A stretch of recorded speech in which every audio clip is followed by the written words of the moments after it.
Bueno, vamos a ver en la clase de hoy procedimientos mínimos de auditoría externa especializada en materia de prevención del lavado de activos y financiamiento del terrorismo. Hay también un modelo de dictamen de la justamente de DPA 1030 y modelos de informes y dictamen de auditoría externa en prevención del lavado de activos y financiamiento del terrorismo.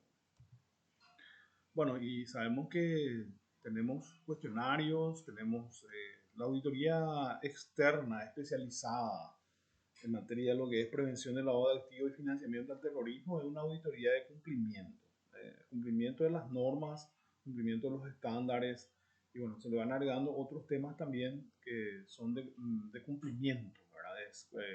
O sea, la propia supervisión de CEPRELAT lo realiza los auditores externos, los auditores internos y también los oficiales de cumplimiento. Entonces, eso hace que se utilice casi los mismos cuestionarios, si cumplen o no cumplen, las observaciones. Entonces, sí o sí, en el materia también de lo que vamos a ver, modelo de programa de trabajo y lo que deben contener estos papeles de trabajos, de modo entonces a verificar el grado de cumplimiento, como dice las resoluciones, o las resoluciones nos piden dos cosas: eficiencia en el cumplimiento de los manuales de prevención y también la gestión de riesgos.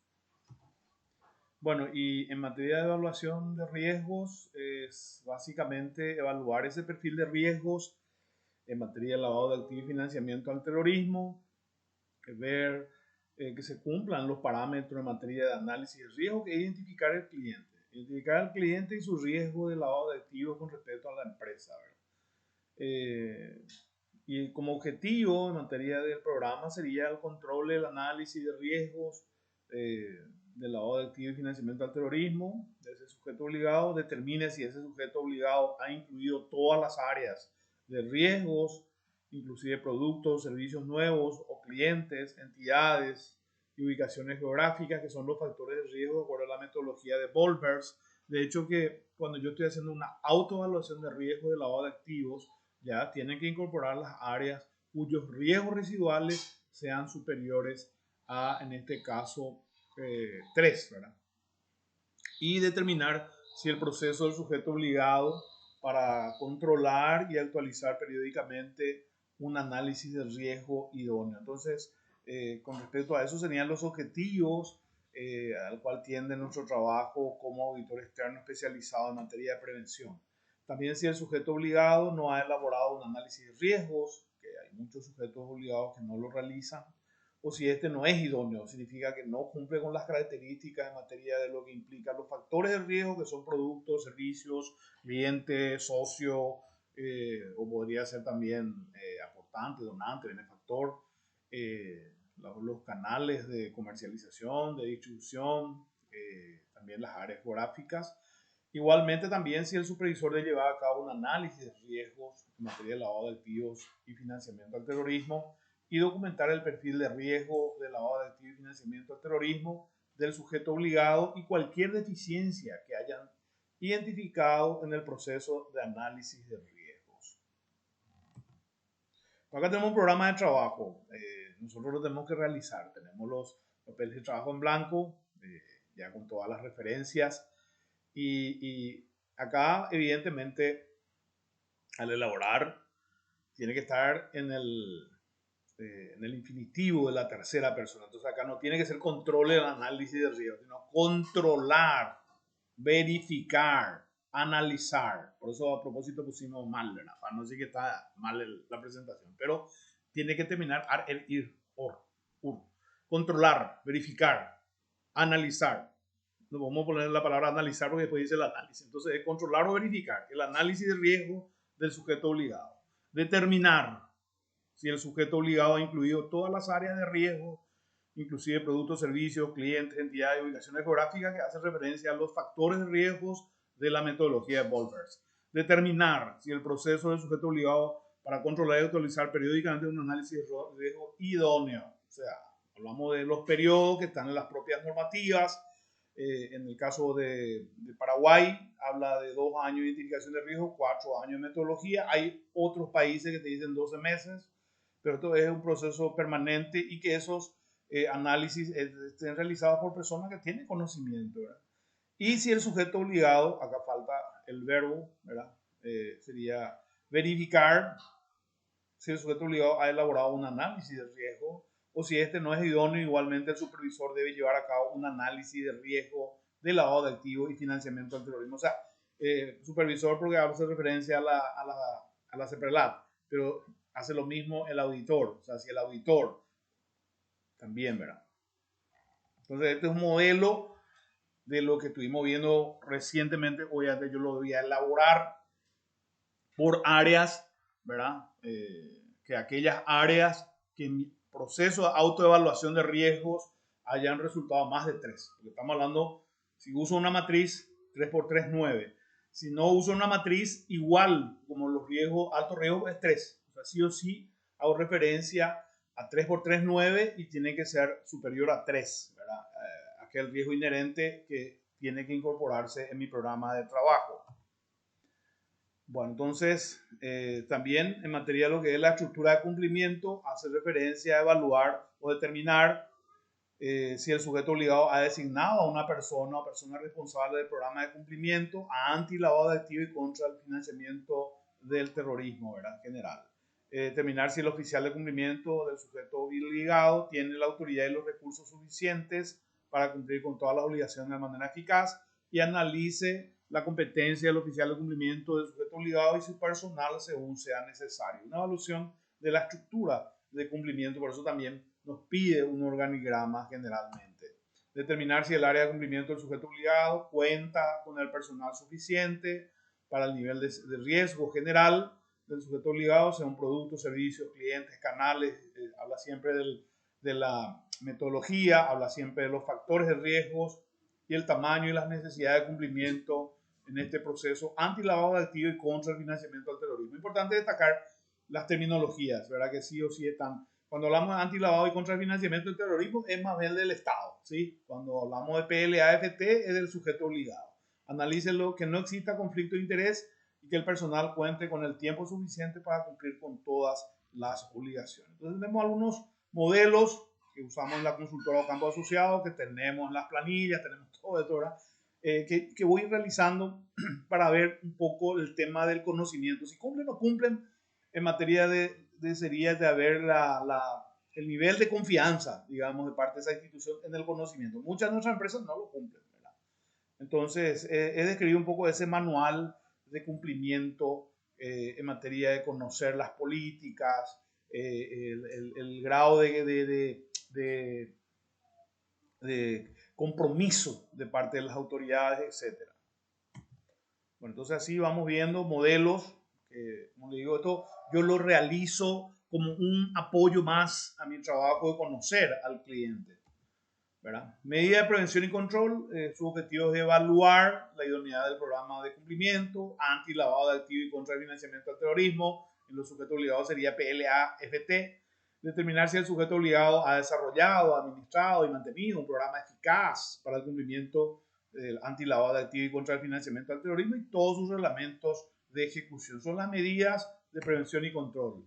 Controle si el programa de cumplimiento anti-lavado de activos y contra el financiamiento del terrorismo del sujeto obligado contiene lineamientos mínimos requeridos en la normativa legal vigente. Esto ya es un programa de trabajo. Controlar sería verificar, determinar si el programa de cumplimiento anti-lavado y contra el financiamiento del terrorismo incluye políticas. ¿Dónde voy a encontrar este documento? Es la pregunta para ustedes. ¿Dónde yo encuentro estos documentos del programa de cumplimiento, el procedimiento y proceso? Determine si el sujeto obligado ha identificado adecuadamente el riesgo. ¿Dónde están? Y eso están los papeles del oficial de cumplimiento, en el plan de cumplimiento. En ese plan de cumplimiento tendrían que estar esto. O sea, yo si voy a verificar como auditor externo especializado, tengo que pedirle documentos al oficial de cumplimiento. Entonces, por eso, justamente, seguidamente tenemos un modelo en materia de lo que es el plan, la planificación anual de cumplimiento. Esto lo hicimos en la consultora para una clase, ahí ya ustedes vieron la institución. Y bueno, en todos los casos nunca hay un material que te diga esto es así, lo sacamos, ¿verdad? Una introducción, yo hago un detalle, el oficial de cumplimiento, no el auditor de lo que es la empresa, cuáles son los objetivos de ese programa anual de cumplimiento. Obviamente tiene luego un desarrollo donde hay las fechas, donde están las áreas que va a recibir, revisar la periodicidad y observaciones. Y todo eso después se refrenda en un informe general, que tampoco hay modelos. Entonces, hay un objetivo que se ha preparado íntegramente en la documentación de cada cliente. Esto, los dos documentos anteriores, el que está en verde limón, ¿verdad?, que es el plan anual de cumplimiento del oficial de cumplimiento, y el objetivo, el informe de cumplimiento lo hace el oficial de cumplimiento. ¿Quién tiene que mirar? Ahí tiene que mirar nuestro auditor especializado, auditor externo especializado en prevención de lavado de activos, prevención de lavado de activos y financiamiento del terrorismo, porque acá tiene que estar lo que él vio en un año, ¿verdad?, y las conclusiones y las recomendaciones, ¿verdad? Entonces, punto. Cuando hablamos de capacitación, evaluar la idoneidad de las capacitaciones en prevención de lavado de activos y financiamiento del terrorismo del sujeto obligado, determinar si los siguientes elementos han tratado adecuadamente en el programa de los materiales de capacitación, la importancia que otorga el sujeto obligado a la educación, a la capacitación y al cumplimiento continuo, la responsabilidad de los empleados de garantizar el cumplimiento del sujeto obligado. Bueno, entonces es ver un poco quién realizó la capacitación, ¿verdad? Se pide inclusive la documentación, si es una empresa externa, quién es la persona, su perfil, ¿verdad? ¿Cuáles son los temas? Porque los temas están en las resoluciones, los temas mínimos a tratar. La extensión de la capacitación, considerando los riesgos específicos de los rubros de la actividad comercial individual, la capacitación del personal en todas las áreas aplicables del sujeto obligado, la frecuencia de las capacitaciones, porque en muchos sujetos obligados se entiende mal, dice plan anual de capacitación y hace una capacitación. Ahora, si esa capacitación tiene 40 horas, ok, magnífico, ¿verdad? Ya cumple, porque la capacitación mínima es 40 horas año, ¿verdad? Ya sea para auditor, ya sea para los sujetos obligados, su personal, etc. Y el oficial de cumplimiento que tiene que tener un curso especial. No puede tener la misma capacidad. Si él tiene el certificado, que generalmente también se incorpora, ese es un certificado que está bien, ¿verdad? Estuvo en la capacitación, pero él como oficial de cumplimiento o necesita un diplomado, o necesita una especialización o una certificación, ¿verdad? Entonces, las capacitaciones por área, frecuencias, ¿verdad? Entonces, en el año, por lo menos 4 capacitaciones de 10 horas, ¿verdad? La cobertura de las políticas, los procedimientos, de los procesos. Y si vamos a decir, los sujetos obligados te dicen, no, pero no tenemos tiempo, no hay tiempo, licenciado, no hay esto, lo otro, bueno, y que lo hagan en un horario después del almuerzo, un sábado a la tarde, después de alguna, no sé, algún tipo de actividad que ellos tengan y que puedan generar, porque acá hay dos cuestiones. Por un lado es la socialización de las normativas, de los diferentes eventos que se van dando, y por el otro lado la internalización que tiene que hacer ese personal. Tratamiento de riesgos, evaluar el cumplimiento de parte del sujeto obligado con las exigencias normativas y estatutarias para el programa de identificación del cliente, evaluar si las políticas, puede tener política de conocimiento del cliente, política de conocimiento del empleado, política de conocimiento del mercado, política de conocimiento del directivo, etc. Los procedimientos y los procesos de diligencia de los clientes, ¿verdad?, del sujeto obligado son apropiados y lo suficientemente completos para obtener información sobre estos clientes. Esto es materia de tratamiento de los riesgos de lavado de activos y financiamiento del terrorismo. Y acá ya tenemos lo que va a ser, le estamos dando ya el programa de trabajo. Verifique, que sería verificar que las políticas, los procedimientos y los procesos del sujeto obligado cuenten con un programa exhaustivo para identificar a los clientes que abren una cuenta. Puede ser cuenta corriente, puede ser una cuenta de crédito, una empresa que es sujeto obligado, compra un terreno, compra un vehículo, ¿verdad? A eso hace referencia. Determinar si las políticas, los procedimientos y los procesos del sujeto obligado son adecuados al perfil de riesgo del sujeto obligado. Ejemplo, yo tengo inmobiliaria, vendo terrenos, Villeta, Vipané, que cuestan, bueno, hoy están en 700.000, lo que están ahí muy bien ubicados, pero en todo caso son todavía valores, entre comillas, accesibles para aquel que trabaja, ¿verdad? Que no trabaja, evidentemente 700.000 también es inaccesible.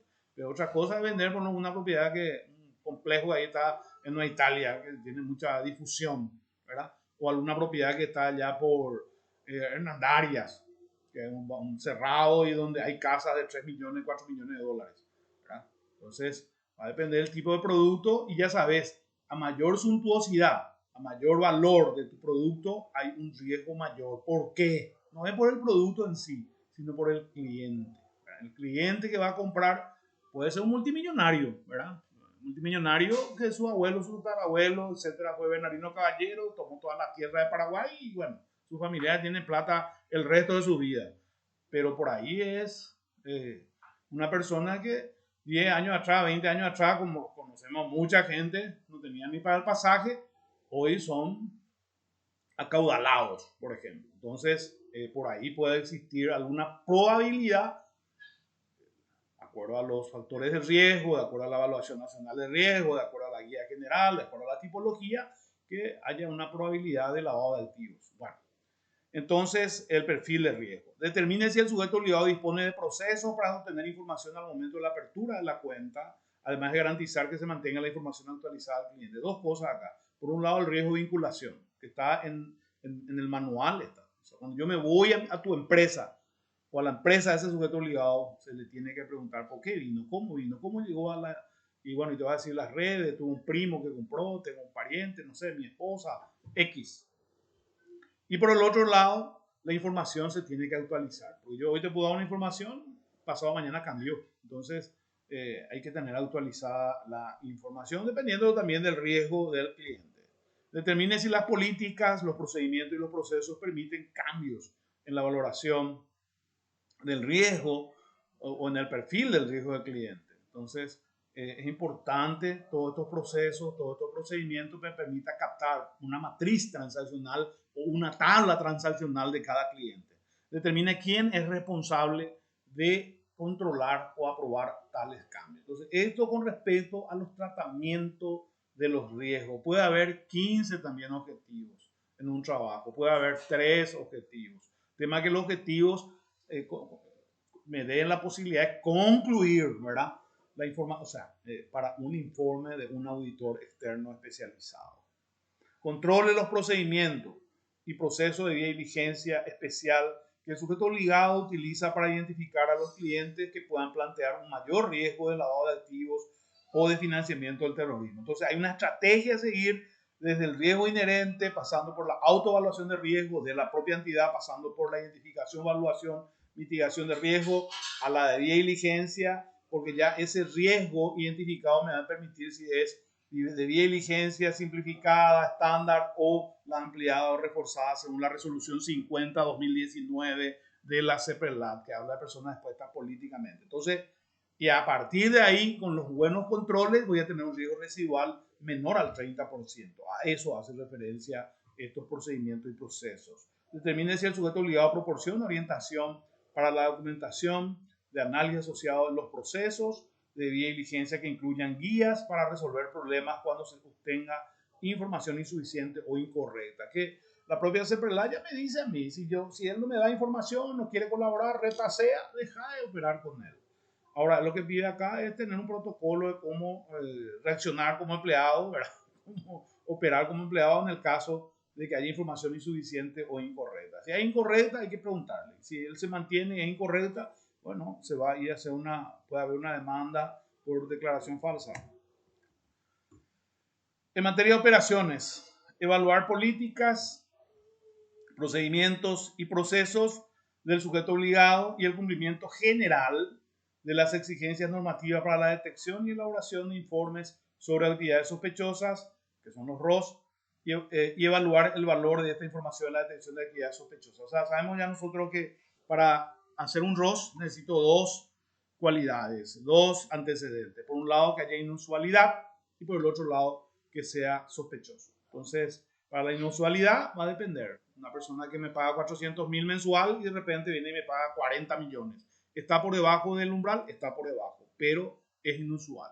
Entonces él tiene que justificar de dónde sacó 40 millones, porque normalmente en la matriz de transaccionalidad me va a decir que él gana 4 millones, paga el 10% de su cuota y el 4 no tiene, ¿verdad? Y tiene otros gastos, tiene que comer, pasaje, tiene que pagar alquiler, ¿verdad? Aparte de la cuota de los 400.000 y un día viene con 40 millones, que está por debajo del umbral, pero es una actividad inusual. O una empresa que deposita 3.000 millones al mes y un mes deposita 200 millones. Es también inusual. O sea, la inusualidad puede ser para arriba y para abajo. se tiene que justificar. Si no se justifica, dentro de los 30 días pasa al estadio ya del reporte en sí y tenemos 90 días para preparar documentos en maya. Revise las políticas, sería revisar las políticas, los procedimientos y los procesos del sujeto obligado para identificar, investigar y elaborar informes sobre actividades sospechosas. Determinar si el sujeto obligado cuenta con políticas, procedimientos y procesos para asegurar la generación oportuna y la revisión y respuesta a los informes utilizados para identificar actividades poco habituales. Vuelvo a reiterar, estamos hablando de las operaciones para ya preparar un reporte de operaciones sospechosas. Cuando hablamos de conocimiento de directivos, de gerentes, empleados y otros, el objetivo sería evaluar las políticas y procedimientos y procesos del sujeto obligados tendientes justamente al cumplimiento general de las exigencias normativas para el conocimiento de directores, gerentes, empleados, porque eso son políticas. Cuando hablamos del manual de prevención del lavado de activos, son políticas y procedimientos. Y en el capítulo segundo, o cuando hablamos del factor riesgo clientes, normalmente ya se incorpora también directivo, porque un cliente interno es un directivo, un gerente o un empleado. Verificar, ojo, por eso vuelvo a reiterar, que les quede bien, porque de acá ya ustedes pueden preparar un programa de trabajo, ¿verdad? Verificar que el cumplimiento de los procedimientos de conocimiento de directores, gerentes y empleados, colaboradores propios y tercerizados, según los lineamientos mínimos, ¿verdad?, establecidos en la normativa. Determinar la razonabilidad con relación a la dependencia en terceros, según requerimientos mínimos establecidos en la normativa. Y verificar las políticas y procedimientos para conocimiento de proveedores y contrapartes. Régimen sancionador, que hoy se habla ya de por eso es un tema muy importante que siempre estamos haciendo hincapié con todos los grupos que capacitamos, oficiales de cumplimiento, capacitamos auditores internos, auditores externos, directivos. Hay lugares donde antes de dar la charla, ¿verdad?, me piden primero darle una charla a sus presidentes, a sus directivos y después al público general o al personal en general. Bueno, en el caso del régimen sancionador, que está dentro de lo que es el manual de conducta. Por eso cuando hablamos de manual de cumplimiento con enfoque basado en riesgo, son 4 documentos. Ese es muy importante. Por un lado, el manual de prevención de lavado de activos y financiamiento del terrorismo. Por otro lado, el código de conducta y ética, ¿verdad?, que es lo que vamos a hablar ahora. Y la autoevaluación de riesgos, la identificación, evaluación y monitoreo y mitigación de riesgo de lavado de activos, y por último el informe metodológico. Esos 4 documentos conforman el manual de cumplimiento con enfoque basado en riesgo. Entonces, en materia de evaluar políticas, procedimientos y procesos de sujetos obligados y el cumplimiento general de las exigencias normativas del régimen sancionador, tiene que haber un capítulo y eso tiene que estar refrendado en su manual de cumplimiento, de manual de conducta. Verificar que las políticas, procedimientos con relación a sanciones por incumplimientos, según lineamientos mínimos, se encuentren establecidos en la normativa. Verificar, ¿verdad?, las políticas y procedimientos sobre atención de requerimientos de información de las autoridades. Este es mucho problema, hay muchos sujetos obligados. La normativa lo que te dice es poder tercerizar. Si vos no le querés investigar a tu directivo, bueno, tienen que pagar una empresa tercerizada. ¿Cuáles son los procedimientos mínimos de auditoría? Si estamos en una clase directa, online, preguntaría, hay alguna pregunta, ¿verdad? Pero como estamos en una clase grabada.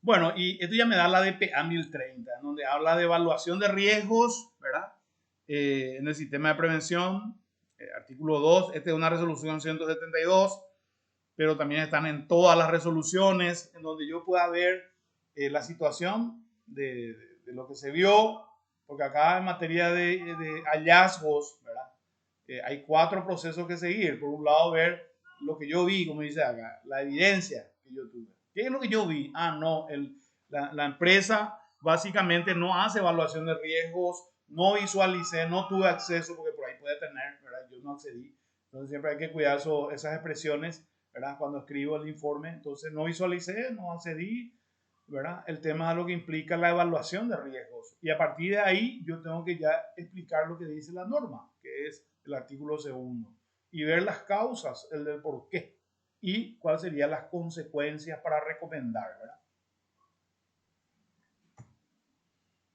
Y bueno, y habla acá de la metodología, la evaluación de riesgo tan debidamente documentada, ya las preguntas con respecto a lo que se está analizando en el primer punto, ¿verdad?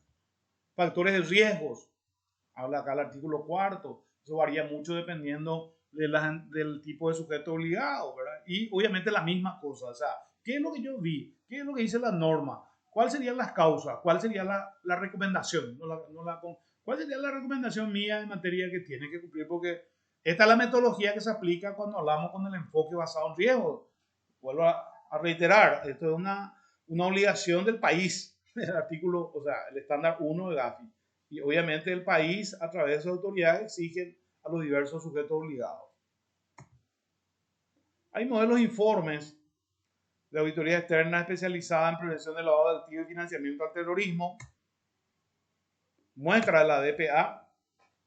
Justamente en estos días estábamos hablando con un maestro de maestros, ¿verdad? Que el doctor Morales Paoli, y estamos hablando de esto, del modelo de dictamen, y bueno, y hablaba sobre la identificación del tipo de informe, como dice ahí en la parte de arriba, el informe de seguridad limitada con relación al diseño y funcionamiento de política y procedimiento y mecanismo de control adoptado por la entidad para prevenir el lavado de activos y el financiamiento al terrorismo, una fecha que marca la responsabilidad, a quién va dirigido, y después ya viene el cuerpo de ese informe, ¿verdad? Donde hay una responsabilidad del auditor, siempre evidentemente, inclusive, pero las normativas hablan de que yo trabajo en base a muestras, ¿verdad? Ahora, ahí ya entra a tallar la capacidad y la calidad del auditor también para que en las muestras incorporen todo lo más sustancioso, ¿verdad? Entonces, la responsabilidad del auditor, ¿verdad? ¿De qué es responsable la empresa? Y obviamente habla de lo último que se va, del ISAE 3000, que el ISAE 3000 es cada supervisor me puede pedir qué es lo que él necesita de ese informe. En este caso sería CEPRELAB, ¿verdad? En donde qué es lo que él quiere de este trabajo tuyo como auditor. Así como la SED. Él te pide 4 anexos o 5 anexos, donde uno de los anexos prepara la propia entidad, ¿verdad? Que está haciendo auditada, el resto preparan los auditores. Entonces, la ISAE 3000 una necesidad de cada supervisor, digamos, ¿verdad? Y obviamente hay una conclusión basada en nuestro trabajo de seguridad limitada, cuya naturaleza y alcance mencionan los anexos 2, 1, 2 y 3 respectivos. Nada ha venido a nuestra atención, causas en las cuales nos hagan creer que no cumple en todos los aspectos materiales de la resolución tal de ese prelado, ¿sí? En el anexo 2, adjuntos se incluyen asimismo hallazgos relevados y grado de cumplimiento y regulación de cada procedimiento. Entonces, en esta conclusión más o menos es con salvedad, ¿verdad? Porque no cumple, ¿verdad? No cumple. Hay muchas irregularidades, hay muchos incumplimientos con una auditoría de cumplimiento. Entonces, la restricción de circulación que siempre se pone, donde se dice que este documento es estrictamente entre las partes, el sujeto obligado y la CEPRELAT. Después ya nada, como dice acá, da la naturaleza y en especial propósito de este informe, el mismo es para uso exclusivo de la dirección y gerencia de la empresa para su presentación ante CEPRELAT en cumplimiento de lo dispuesto en tal o cual resolución. Entonces, en consecuencia, nosotros no aceptamos ninguna obligación o responsabilidad hacia terceras partes a las cuales nuestro informe no está dirigido y que eventualmente pudieran tener acceso al mismo, que es la confidencialidad. Todas las informaciones, en todo tipo de trabajo se firma un compromiso de confidencialidad, pero en este más todavía, porque son informes muy sensibles, porque tratan de personas, de empresas que están operando con ciertas empresas que son sujetos obligados. La firma del profesional, ¿verdad? Y obviamente qué tipo de habilitación, porque el que firma un trabajo para auditoría externa especializada tiene que estar habilitado por la CEPRELAT. Caso contrario, van a tener inhabilitaciones, ¿sí? Bueno, acá un modelo también en materia de lo que es un informe de gestión, en materia de prevención. Está la carta de auditoría independiente, está el informe sobre cumplimiento, también como pide ahí en el anterior informe. Hay una fecha, a quién va dirigido, ¿verdad? Es un informe de gestión sobre prevención de lavado de activos y financiamiento al terrorismo. Responsabilidad de la entidad, o sea, hay un título, limitación de nuestra responsabilidad, comentarios y recomendaciones, la conclusión, ¿verdad? La conclusión, entonces en este caso es una cooperativa, ¿verdad? O sea, las normas habla de esa cooperativa, digamos que es una cooperativa, y la conclusión, entonces, básicamente, y siempre se está hablando de la confidencialidad también, ¿verdad? Resultado, este es el informe que le complementa al anexo 2, sería, ¿verdad?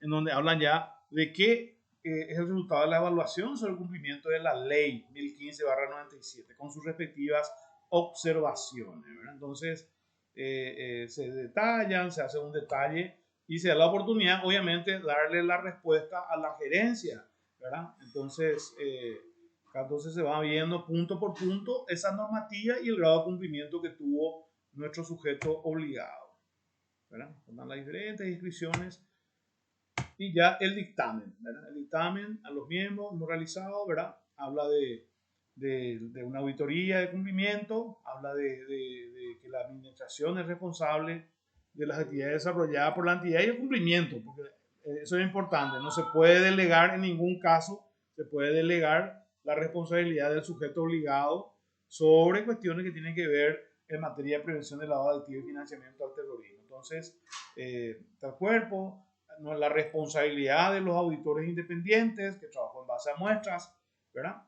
Y obviamente, si habla de las normas de auditoría, habla de las declaraciones prácticas de auditoría de PA 1030, obviamente también de las normas internacionales de Gafi, ¿verdad? Y que dice que cree que esa auditoría de cumplimiento está respaldada por evidencia suficiente y apropiada que le proporciona una cierta base para su opinión. Y en nuestra opinión, el sistema de administración de riesgo, integrado por normas políticas y procedimientos internos relacionados con programas de prevención del lavado de activos y financiamiento del terrorismo implementados por la administración de tal o cual empresa, de tal fecha, tal, funciona, es efectiva, fíjense ahí, y se adecua a lo establecido a tal, ¿verdad? Y sus leyes modificatorias. Debido al carácter reservado y confidencial de este informe especial de cumplimiento, que ha sido preparado por exigencias legales de la materia, su uso está restringido a la administración de la entidad y la Secretaría de Prevención del Lavado de Dinero Bienes, CEPRELAC, y no debe ser utilizado para otros fines distintos a lo que están a lo decidido por la autoridad de control. La fecha y obviamente la firma del socio y otra el registro en CEPRELAC. Hay un desarrollo del informe, ¿verdad? También habla obviamente de una normativa, ¿verdad? Habla del trabajo, bla, bla, bla, ¿verdad? Y a partir de ahí describe lo que es el organigrama, la aprobación del manual, porque lo que me pide hoy es el organigrama del sistema de control interno en materia de prevención del lavado de activos y financiamiento al terrorismo. Después ya me pide si tiene o no manual, si ese manual está actualizado. Fíjense con enfoque basado en riesgo. Muchos de los informes de los manuales no están con enfoque basado en riesgo. A partir de ahí, la nómina de funcionarios, si tienen todo tan registrado en IPS, en el Ministerio de Trabajo, Trabajo, su estado financiero presentado a la SED, básicamente también los reportes, las fechas de presentaciones, si cumplen, si no hubo reporte de operaciones sospechosas, reporte de operaciones, ¿verdad? Etcétera, etcétera. Entonces, por eso también sigue más o menos ese orden: organigrama, aprobación, publicación e implementación del manual de prevención, código de ética conducta, nominación del oficial de cumplimiento, programa de capacitación, auditoría interna, auditoría externa, ¿verdad? Los comentarios en materia de lo que es la auditoría anterior y el grado de cumplimiento y desarrollo de los planes de mejora, ¿verdad? También habla del plan anual de capacitaciones, plan anual del trabajo del oficial de cumplimiento, registro de operaciones internas, ¿verdad? Control de auditoría interna, personas expuestas políticamente, debida diligencia y conocimiento del cliente. Todos esos desarrollos, si se cumplió o no se cumplió, porque me habla también como un trabajo de auditoría de cumplimiento, se tiene que ver evidentemente lo que la auditoría anterior, recurrente, la auditoría anterior haya recomendado y el grado de cumplimiento de la administración para esta nueva auditoría. Y hay una conclusión en donde dice el informe, el anexo 2, teniendo en cuenta el sistema de control interno vigente, no hemos tenido conocimiento de otras situaciones referidas al incumplimiento. O sea, teoría está bien, es mi informe.